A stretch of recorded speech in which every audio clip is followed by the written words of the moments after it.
Empezó a jadear en mitad de la noche, no por el dolor, sino por el hedor que emanaba de su propio cuerpo. Hubo que cambiar la almohada antes del amanecer. El pus había empapado el lino, dejando una mancha casi negra. Los sirvientes ya no entraban sin vendajes. El cuerpo no olía a vida ni a muerte, sino a algo tercero, olvidado, como la humedad bajo los altares, donde durante siglos se pudrían las reliquias sagradas. Oficialmente, el rey Alfonso IX de España aún gobernaba. Su nombre seguía apareciendo en los documentos, aunque hacía más de 3 semanas que nadie le veía la mano. La última orden, escrita con letra temblorosa, se refería a la ejecución de uno de los consejeros, sospechoso de tener vínculos con la corona francesa, pero ya nadie sabía si esa orden era consciente. Algunos afirmaban que le habían guiado la mano. A juzgar por las notas del camarero Juan de Losa, el estado del rey empeoró de forma drástica e irreversible. Al 6.º día de fiebre, la piel de su majestad comenzó a oscurecerse en el pecho y los muslos. Las infusiones de corteza de roble y ceniza de toros muertos no sirvieron de nada. El doctor Bautista recomendó aplicar compresas de arcilla y leche, pero el pus comenzó a salir incluso por las mejillas. A principios de la 4.ª semana, la enfermedad adquirió un carácter impío. Según los rumores, el rey comenzó a hablar con su difunta madre, a ver rostros de demonios en los tapices y a llamar al sacerdote 10 veces por noche. Los que lo rodeaban notaron que su cuerpo no solo estaba adelgazando, sino que se estaba descomponiendo. La piel se desprendía de los músculos. Las uñas se caían al cambiarle las vendas. Los párpados se pegaban. Al mismo tiempo se intensificó la lucha por la regencia. El hijo mayor de su primer matrimonio, el infante Rodrigo, exigía que le dejaran ver a su padre. No le dejaban entrar. En nombre del propio Alfonso, el canciller Martínez afirmaba que el monarca está en pleno uso de sus facultades mentales, aunque sufre una debilidad temporal. En secreto, los guardias recibían órdenes de no permitir el acceso al cuerpo ni a los sacerdotes, ni a los familiares, ni siquiera a los médicos, sin el consentimiento del propio Martínez. El inquisidor don Luis de Sarraza, que visitó el lecho del monarca por orden secreta, escribió más tarde en su informe lo siguiente: «Casi pierdo el conocimiento. El hedor no solo provenía del cuerpo, sino, al parecer, de la propia carne de las paredes. Vi cómo la piel de su majestad se desprendía en el abdomen. Estaba plagada de gusanos. Estaba consciente, pero no hablaba. Solo murmuraba oraciones, mirando al techo. Intenté tocarle la frente, pero me detuvieron. La piel era resbaladiza y se rompía al presionarla. Los sirvientes que aún se atrevían a entrar afirmaron más tarde que habían visto ratas correteando por el suelo durante la noche y que nadie se atrevía a ahuyentarlas. Se les consideraba mensajeros del infierno. Una vez, una de ellas se metió debajo de la cama y el rey gritó por primera vez en 3 días. El médico oficial sugirió abrir los abscesos con un bisturí, pero tras la intervención, el contenido salió con un olor tan fuerte que 3 personas perdieron el conocimiento. En el informe del médico de guardia se registró: la carne de su majestad exudaba un líquido que, por su consistencia y olor, recordaba a un adobo podrido. No pudimos determinar su origen. Al mismo tiempo, la frente del monarca permanecía seca y fría. Es posible que la putrefacción provenga del interior. La situación política se volvía cada vez más frágil. Llegó un mensajero de Portugal con noticias sobre las pretensiones del primo de Alfonso, el duque Manuel. En su carta se hablaba de castigo divino y signos del fin de la dinastía. Esto aumentó la paranoia del canciller, que ordenó reescribir el testamento a favor del hijo menor de Alfonso, el joven Enrique, sobre el que él mismo ejercería la regencia. Cuando el canciller entró en los aposentos para obtener la firma del monarca, lo encontró casi inconsciente. De sus oídos brotaba un líquido turbio. La carne de su muslo derecho estaba ennegrecida. Sin embargo, una mano temblorosa trazó una firma torcida. El testigo del informe del sirviente Pedro afirmó: la firma no fue escrita con pluma, sino con sangre. Su Majestad dijo con voz ronca: se pudren más rápido que yo. No entendimos a quién se refería. Un día después de este suceso, comenzaron las alucinaciones. El rey se debatía en un delirio, gritando que tenía un lobo en las entrañas. Pidió un cuchillo e intentó cortarse el vientre, pero sus manos estaban demasiado débiles. Entonces ordenó a los médicos que lo hicieran.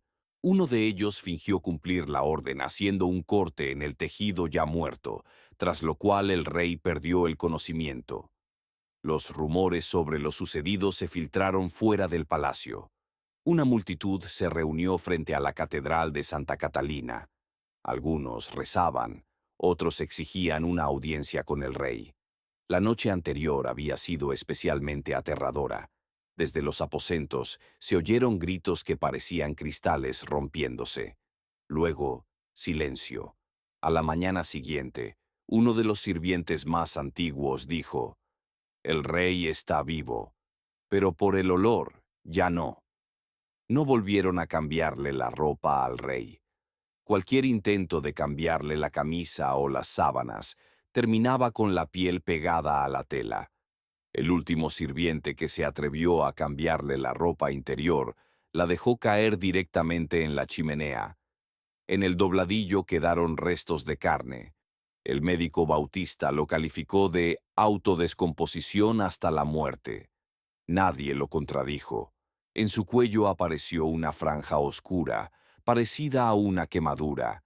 Intentaron untarla con ungüento de cera, pero la tela se hinchó y durante la noche salieron 2 gusanos. Por la mañana, cuando el médico intentó examinar la herida, de ella emanaba un olor dulce y pegajoso. Bautista ordenó que nadie tocara el cuello. Ese mismo día escribió: está vivo, pero su organismo se comporta como un cadáver. No es una enfermedad, es algo antiguo. No sabemos cómo curarlo. Se colocaron cortinas impregnadas de vinagre y resina de abeto en las habitaciones, pero el olor seguía picando en los ojos. Los guardias que vigilaban la puerta se cambiaban cada 40 minutos. La gente salía con la cara roja y dolor de cabeza. Uno de ellos, Hilario del Toro, dimitió en el acto sin quitarse los guantes. Su informe era breve. He visto moscas salir de su oreja. En el patio comenzaron a aparecer peregrinos. Algunos decían que el rey estaba maldito. Las ancianas arrojaban notas con oraciones a las puertas. Un mendigo gritó que el cuerpo del soberano ya estaba en poder de los demonios. Lo golpearon, pero no lo arrestaron. Los monjes del monasterio de San Fabián transmitieron a través del capellán menor: si no se celebra el rito de purificación, el hedor se extenderá por toda la ciudad. Nadie más pasó la noche en los aposentos, excepto el canciller Martínez y un sirviente sordomudo. El resto de los sirvientes se negaban a entrar con diversas excusas. El sacerdote Rufino, que llevaba 20 años al servicio de la corte, pidió 3 veces que le dejaran entrar para rezar. Solo le dejaron entrar al 4.º día, cuando el rey gritó: «¡Me están quemando! ¡Están dentro!». Más tarde, Rufino se negó a describir lo que había visto. Solo dijo: «Ya no sirvo a los vivos». Mientras tanto, en la capital cundía el pánico. En los mercados se empezaba a decir que el rey había muerto, pero que no sacaban el cadáver por miedo. En cartas encontradas más tarde en los archivos, el duque de Linares escribía: «El poder supremo se ha podrido. Temen reconocer que el trono está vacío. El hedor ha llegado al consejo. No es el hedor de un cadáver, es el hedor del miedo». El estado físico del monarca empeoraba cada día. La temperatura no bajaba de los 40 grados. El pulso era débil y irregular. De los ojos le salía un líquido parecido a la miel. El vientre se le hinchó y se endureció. En las piernas aparecieron grietas. De debajo de las uñas comenzaron a salir pequeños gusanos blancos. Los médicos militares, llamados para realizar una autopsia de urgencia, escribieron: la piel se desprende en capas. Ya no tratamos, solo observamos la putrefacción. Uno de los guardias que estaba de guardia en el dormitorio declaró bajo juramento: oigo cómo jadea, como si respirara en el barro. A veces la cama cruje, como si alguien se arrastrara debajo. El canciller Martínez se encerraba en su habitación. Según los recuerdos de uno de los escribanos, tenía los ojos inyectados en sangre. Decía que sentía la muerte detrás de la puerta. Ya no da consejos, reza. La reina madre, hasta entonces privada de influencia, comenzó a reunirse con los duques. Exigió que la dejaran ver a su hijo, pero se lo negaron. En respuesta, ordenó bloquear las salidas de emergencia del palacio. Uno de sus allegados escribió más tarde: si el trono está vacío, debe ser limpiado. No podemos esperar a que los gusanos salgan con la proclamación. Los embajadores extranjeros, el francés, el inglés y el veneciano, solicitaron pruebas de que el rey estaba vivo. Se les entregó una carta escrita a mano con una firma que no era de él. Los embajadores se negaron a aceptarla como auténtica. En la noche del 13 al 14, los guardias abandonaron el pasillo delantero. Las habitaciones fueron selladas. El médico Bautista, que salió del dormitorio con las mangas remangadas hasta los codos, dijo: el corazón aún late, pero todo lo demás está muerto. Al día siguiente, el cielo sobre el palacio se cubrió de humo. Los habitantes del barrio sentían olor a podredumbre. Las ratas, que hacía tiempo que no se veían en los pasillos, comenzaron a aparecer en los sótanos. Pero la muerte aún no había llegado. No podía hablar. Tenía la boca tan seca que se le agrietó, y los labios se le agrietaron y se cubrieron de una costra negra. Cuando el médico intentó humedecerlos con una decocción, la piel se desprendió junto con el bigote. La lengua se volvió púrpura y luego gris. El intento de introducir un trozo de esponja en la boca terminó en un ataque de vómitos. El rey se ahogó con su propia mucosidad. La orina dejó de salir. El abdomen se hinchó aún más y, al tocarlo, emitía un sonido sordo y apagado. Cuando intentaron limpiarlo una vez más, de la ingle brotó un líquido del color de la sangre seca, con trozos de tejido y pus. Por orden del capellán, se empapó toda la cama con vino y luego con agua bendita. El olor era imposible de ocultar, se impregnaba en el pelo, en la ropa, en las paredes. El capellán Rufino anotó: ya no huele a muerte, huele a infierno. Los dedos del rey se ennegrecieron y las uñas se desprendieron. El pie derecho se volvió negro y el izquierdo se cubrió de úlceras amarillentas. En el talón se detectó movimiento. Eran larvas de insectos. El monje que propuso rasparlas recibió una bofetada de Martínez, y ya nadie se atrevía a tocar el cuerpo. En ese periodo, uno de los herederos, don Ferrán, intentó obtener una audiencia. Se le denegó, abandonó la ciudad y comenzó a reunir partidarios en Segovia. Según el informe de un espía, anunciará su muerte el día en que no se pueda mostrar el cuerpo. Entonces la verdad será inútil. El consejo se reunía todas las noches. Nadie sabía qué hacer. La reina madre exigía envenenar a su hijo, para que el espíritu del infierno no saliera de su boca. Las actas conservan sus palabras. En ellas también se lee: cuando lo di a luz no lloró. Ahora que muera en silencio. Los intentos por reanimar al rey continuaron. Utilizaron vapor de romero, infusiones de mandragora, fricciones con sal e incluso transfusiones de sangre de cabra en las heridas de los antebrazos. Todo fue en vano. El médico Bautista declaró que la descomposición prevalece sobre la vida. A última hora de la noche del día 22 se oyó un gemido. Era débil, pero claro, Uno de los escribanos se acercó y oyó: «Dejadles entrar, que terminen». Después de eso, el rey volvió a callar. Esa misma noche, el cocinero más joven desapareció del palacio. Encontraron su cuerpo en un pozo, donde había intentado entrar en los aposentos para ver al maldito hasta el final. En la espalda le habían grabado con un cuchillo la palabra pecado. El duque de Linares envió un despacho a Madrid. Ya no discutimos si está vivo o muerto. Discutimos quién ocupará su cama. Por la mañana, el día 23, ocurrió algo inesperado. La sábana que cubría al rey comenzó a moverse. El médico gritó pensando que el cuerpo había vuelto a la vida, pero cuando la quitaron, decenas de gusanos blancos salieron de la boca, los ojos y las fosas nasales del monarca.